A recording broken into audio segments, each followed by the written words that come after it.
From the United Nations headquarters in New York. So, Scott, what else did Margot have to say on this?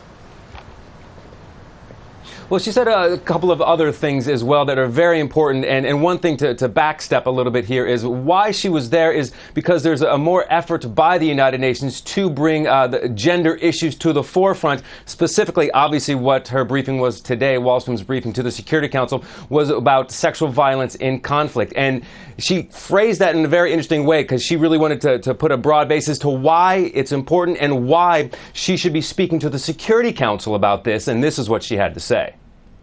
Though it may not be obvious what gender has to do with arms embargoes or no-fly zones, we must remember women. Our endeavors to uphold international security will not be comprehensive unless they include efforts to end sexual violence before it has begun.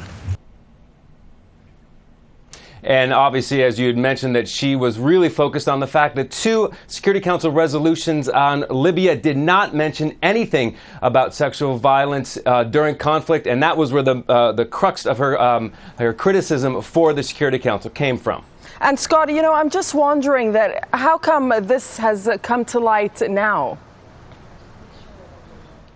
Well, there are a couple of reasons. There was a Security Council resolution a couple of months ago that put more of a focus on this specific situation of violence, sexual violence in conflict. That is part of it. Also, the beginning of this year, 2011, there was a United Nations agency created, UN Women, that really elevated gender issues in this organization, the United Nations. So you have both of those, and underlined in this briefing today and in previous mentions in the Security Council about gender issues is that there needs to be a constant monitoring of it. It can't be just said, okay, we want to focus on this more and then just let it sit. So this is part of that process, having Wallstrom come and give an occasional briefing to the Security Council. This meeting was already planned, but obviously very timely because of these resolutions about Libya over the last couple of weeks. All right, Scott, appreciate it. Thank you.